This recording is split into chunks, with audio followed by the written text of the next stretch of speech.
Hi friends, আমি বর্ণিকা আবার একটা নতুন রেসিপি নিয়ে চলে এসেছি। তো আজকে এখন করব ভোলা মাছের ঝাল। সর্ষে, পেঁয়াজ, কাঁচা লঙ্কা, রসুন, আদা সব দিয়ে আমি একটা ঝাল করব ভোলা মাছে। ভিডিওটা ভালো লাগলে লাইক, শেয়ার, কমেন্ট করবে, আমার পেজটা ফলো করবে। তো ফ্রেন্ডস, দেখতে পাচ্ছ এখন আমি হলুদের গুঁড়ো দিলাম আর নুন দিলাম, একটু চিনি দিলাম জাস্ট কালারের জন্য, আর কাঁচা লঙ্কা ছিঁড়ে দিলাম, আর আদা গ্রেট করা আর কটা রসুন দিয়ে দিলাম। তো মশলাটা আমার ভাজা ভাজা হচ্ছে, আর সর্ষেটা ছেঁকে রেখে দিয়েছি।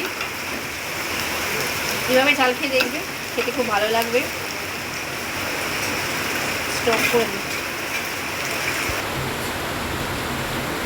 ফ্রেন্ডস, দেখতে পাচ্ছ তোমরা আবার সর্ষেটা দিয়ে দিয়েছি, সর্ষেটা বেটে ছেঁকে নিয়েছিলাম।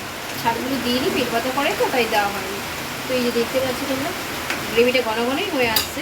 এবার আমি মাছগুলো দিয়ে দেবো এর। আর এইভাবে তোমরা আমি যেভাবে বানিয়েছি সেভাবে বানিয়ে খেয়ে দেখবে, আর আমাকে কমেন্ট করে জানাবে কেমন লাগলো। ভোলা মাছে সর্ষে, পেঁয়াজ, রসুন, কাঁচা লঙ্কা ঝাল। আর ধনে পাতাটা আজকে দিচ্ছি না, কিন্তু ধনে পাতাটা আজকে পাইনি, তাই তোমরা দেখতে পাচ্ছ। ভালো লাগলে লাইক, শেয়ার, কমেন্ট করতে ভুলবে না। তো বাই ফ্রেন্ডস।